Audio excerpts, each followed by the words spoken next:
नमस्कार, मेरा नाम माधुरी गुप्ता है। Associate professor in political science. मैं बीए सेकेंड ईयर का फर्स्ट पेपर पढ़ा रही हूँ। उसमें हम अमेरिका के संविधान का अध्ययन कर रहे हैं और कल हमने अमेरिका के संघवाद का अध्ययन किया था। हमने उसमें देखा था कि अमेरिका ने संघवाद को क्यों अपनाया था और इसके क्या कारण थे, और संविधानवाद के लक्षणों का हमने अध्ययन किया था। कल हमने शक्तियों का जो वितरण है वो अमेरिका में गणना व अवशेष के सिद्धांत के आधार पर किया गया है कि गिनकर शक्तियां उन्होंने केंद्र को प्रदान की है और बची हुई शक्तियां राज्यों के पास में है। तो इस तरह से हमने संघवाद के मुख्य लक्षणों का अध्ययन किया था और आगे हम देखेंगे संघ सरकार की शक्तियां कौन कौन सी हैं। तो हमें पता है कि जो संघीय सरकार है वो पूरे देश से संबंधित विषयों पर कानून बनाती है।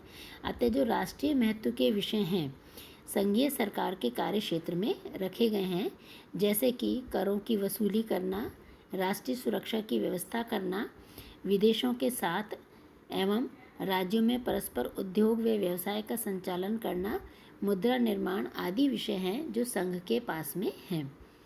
और कुछ ऐसी शक्तियां हैं जो स्पष्ट रूप से संघ के लिए निषिद्ध की गई हैं। उसमें है संविधान द्वारा कुछ शक्तियां संघीय सरकार के लिए विशेष रूप से निषिद्ध कर दी गई हैं। उसमें है कि संघीय सरकार लोगों के बंदी प्रत्यक्षीकरण के अधिकार पर रोक नहीं लगा सकती है, सम्मान सूचक उपाधियों का वितरण नहीं कर सकती है, भाषण की स्वतंत्रता पर आघात नहीं कर सकती है और ये अधिकार जनता में स्वतः ही निहित माने जाते हैं। कहने का अर्थ है कि कुछ शक्तियां संघ सरकार के लिए निषिद्ध कर दी गई हैं। इसी तरह से कुछ ऐसी भी शक्तियां हैं जो राज्य सरकारों के लिए भी निषिद्ध हैं। जैसे कि राज्य सरकारों के लिए जो निषिद्ध की गई शक्तियां हैं वो निम्न हैं कि राज्यों को ये अधिकार नहीं है कि वे विदेशों के साथ में संधि या समझौता कर सकें। कहने का अर्थ है कि कोई भी राज्य अन्य विदेशी राष्ट्रों के साथ में संधि या समझौता नहीं कर सकता है। शांति के समय वे सेना एवं युद्धपोत भी नहीं रख सकता है। राज्य कांग्रेस की सहमति के बिना अंतर्राज्यीय व्यापार पर आयात या निर्यात शुल्क भी नहीं लगा सकते हैं और न इसके संबंध में आपस में कोई समझौता कर सकते हैं। इसके अतिरिक्त राज्य की सरकारें दास प्रथा भी नहीं रख सकती है। साथ ही न तो वह बंदी प्रत्यक्षीकरण, धर्म, विचार, अभिव्यक्ति, प्रेस संबंधी नागरिक अधिकारों का हनन ही कर सकती है। तो कहने का अर्थ है कि कुछ शक्तियां जो संघ सरकार के लिए मना कर दी गई हैं वे लिखी हुई हैं और राज्य सरकारों को जो कार्य नहीं करने हैं वो भी स्पष्ट रूप से संविधान में लिखित है। और इसी तरह हम अमेरिकी संघ में राज्यों की स्थिति देखें कि राज्यों के पास में कौन कौन से अधिकार हैं या किन विषयों पर वो कानून बना सकते हैं। तो राज्यों की मुख्य शक्तियाँ निम्नलिखित हैं कि राज्यों के अंदर के व्यापार का नियमन, पुलिस, शिक्षा, दीवानी व फौजदारी कानून, स्थानीय शासन, राजमार्ग व यातायात ऐसे विषय हैं जिन पर राज्य कानून बना सकते हैं। और इस प्रकार हम देखते हैं कि अमेरिका में वर्तमान में 50 राज्य हैं और वे अपने क्षेत्र में वैधानिक दृष्टि से प्रभुता संपन्न हैं। और उन शक्तियों को छोड़कर जो संघ को दी गई हैं उन शक्तियों के लिए राज्य कानून बना सकते हैं। तो इस प्रकार हम देखते हैं कि विषय दिए गए हैं संविधान के अंतर्गत, उसके अंतर्गत ही कानून बनाने का कार्य करते हैं। लेकिन वर्तमान में हम देखें तो अमेरिका की संघ व्यवस्था में भी केंद्रीयकरण में वृद्धि होती जा रही है और अमेरिका के जो संविधान निर्माता थे, जिस बात का उनको डर था वही हुआ कि अमेरिका में जो संविधान निर्माताओं ने एक कठोर संघीय संविधान का निर्माण किया था उसमें जो संघ की शक्तियाँ कम थीं और राज्यों की शक्तियाँ अधिक थीं। लेकिन वर्तमान में परिस्थितियाँ बदलती गई और केंद्र की स्थिति अधिकाधिक महत्वपूर्ण होती चली गई, क्योंकि वर्तमान में इस तरह की परिस्थितियाँ उत्पन्न हो गई कि केंद्र के पास अपने आप ही शक्तियाँ इतनी ज़्यादा हो गई और संघीय सरकार है वो अधिक शक्तिशाली हो गई। तो अब हम देखेंगे कि अमेरिका की संघ व्यवस्था में केंद्रीयकरण के प्रमुख कारण क्या रहे हैं। इसमें पहला कारण है सामाजिक एवं आर्थिक परिवर्तन। ये तो हमें स्पष्ट है कि जब संविधान का निर्माण हुआ था तब अमेरिका का संविधान एक छोटा समाज था, ग्रामीण संविधान था, ग्रामीण समाज था जहाँ लोग छोटे छोटे गांवों में और एक दूसरे से बहुत दूरी पर रहते थे। आवश्यकताएं सीमित थी और जो राज्यों के द्वारा पूरी हो जाती थी। लेकिन हमें पता है कि जब औद्योगिकीकरण हुआ और व्यापार, यातायात एवं संचार के साधनों में वृद्धि हुई और इस वृद्धि के कारण अनेक समस्याएं भी उत्पन्न हुई।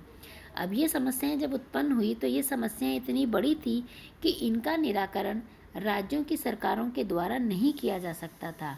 तो ऐसी स्थिति में अर्थव्यवस्था को ठीक बनाए रखने के लिए व्यक्ति के आर्थिक संकटों एवं अन्य सामाजिक संकटों से बचाए रखने का कार्य केवल राष्ट्रीय सरकार के द्वारा ही किया जा सकता था, क्योंकि राष्ट्रीय सरकार के पास में संसाधन अधिक होते हैं, इसलिए वह ये कार्य आसानी से कर पाती है।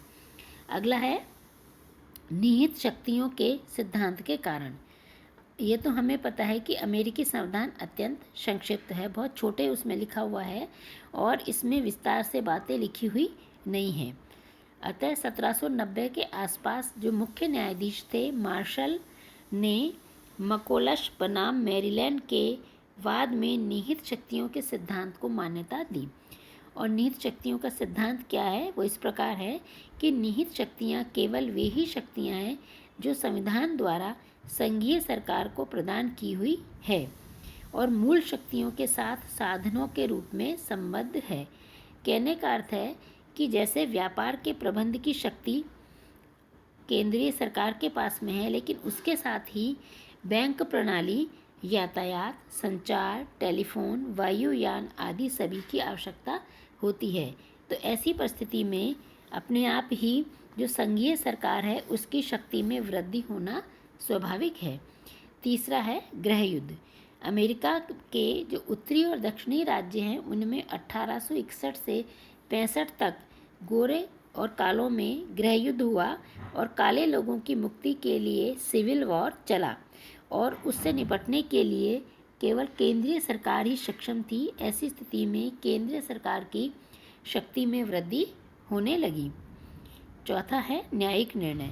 न्यायाधीश मार्शल ने केंद्रीय सरकार की शक्ति में वृद्धि में महत्वपूर्ण योगदान दिया। उनका कहना था कि राज्य सरकारों के साथ केंद्रीय सरकारें भी तो जनता के द्वारा ही चुनी जाती है, अतः देश हित में अगर वो कानून बनाए तो उन्हें भी कानून बनाने का अधिकार होना चाहिए। पांचवा है राज्यों को अनुदान। राष्ट्रीय सरकारें राज्य सरकारों को सामाजिक कल्याण के लिए अनुदान या आर्थिक सहायता प्रदान करती हैं और ये जो सहायता दी जाती है वो सशर्त दी जाती है और शर्त यही होती है कि जिस उद्देश्य के लिए सहायता दी जाती है उस पर ही उसे खर्च किया जाए। आगे है अंतर्राष्ट्रीय स्थिति। हमें पता है कि सेकेंड वर्ल्ड वॉर के बाद में अमेरिका का उदय एक विश्व शक्ति के रूप में हुआ। साम्यवादी चीन इसके प्रतिद्वंदी रहे और शीत युद्ध की राजनीति में केंद्र का शक्तिशाली होना आवश्यक था, क्योंकि जो शीत युद्ध था उसमें विश्व में दो ध्रुव बन गए थे। एक तरफ अमेरिका था और दूसरी तरफ सोवियत संघ था। तो ऐसी स्थिति में जो केंद्र का शक्तिशाली होना आवश्यक है, तो इस कारण से जो मुख्य शक्तियाँ थीं वो केंद्र के हाथों में आती चली गई। अगला है वैज्ञानिक खोजें। अमेरिका व रूस दोनों में ही शीत युद्ध के समय हथियारों की होड़ शुरू हो गई और ऐसे में राष्ट्रीय सरकार देश के मान व प्रतिष्ठा को विश्व में बढ़ाने के लिए करोड़ों डॉलर खर्च किए जा रहे थे, जिसके द्वारा वैज्ञानिक खोजें संभव हों और यह कार्य राज्य सरकार के द्वारा नहीं हो सकता था। जैसे कि हमें पता है कि किसी भी राष्ट्र के द्वारा जो वैज्ञानिक खोजें की जाती हैं उसके लिए बहुत अधिक धन की आवश्यकता होती है और वह धन राज्य सरकारों के पास में नहीं होता है। और ऐसी स्थिति अमेरिका और रूस के बीच में जो कोल्ड वॉर चल रहा था, शीत युद्ध चल रहा था, उसके कारण हुई। सेकेंड वर्ल्ड वॉर के बाद से ही अमेरिका और रूस में अधिक से अधिक वैज्ञानिक खोजें करना, वैज्ञानिक आविष्कार करना, हथियारों का निर्माण करना, यह कार्य बड़े जोर शोर से शुरू हो गया था और इस कारण भी अमेरिका की जो संघीय सरकार थी उसकी शक्तियों में वृद्धि होने लगी। अगला है संवैधानिक संशोधन। इसमें भी केंद्रीय सरकार की शक्ति में वृद्धि हुई। जैसे कि 16वें संशोधन के द्वारा केंद्रीय सरकार को इनकम टैक्स लगाने की शक्ति प्रदान की गई। अगला है 9th, केंद्र के प्रति जनता का सम्मान। राष्ट्रीय सरकार के प्रति अधिक सम्मान की भावना रहती है। 1930 में जो प्रथम विश्व युद्ध के बाद जो आर्थिक संकट उत्पन्न हुआ और वह संकट बहुत भयानक था, और ऐसी स्थिति में उस संकट से निकालने का कार्य या पुनर्निर्माण का कार्य राष्ट्रीय सरकार के द्वारा किया गया। तो ऐसी स्थिति के कारण जो संघीय सरकार है वो अधिक शक्तिशाली हो गई।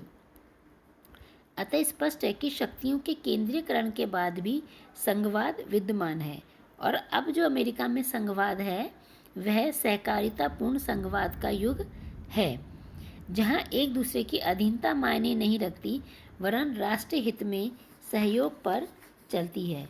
तो कहने का अर्थ ये है कि अमेरिका में संघवाद आज भी अच्छे से चल रहा है, लेकिन वो अब सहकारितापूर्ण संघवाद में परिवर्तित हो गया है, जहां राज्य सरकारें और राष्ट्रीय सरकार आपस में सहयोग के आधार पर चलती हैं, क्योंकि सहयोग का आधार है राष्ट्र हित।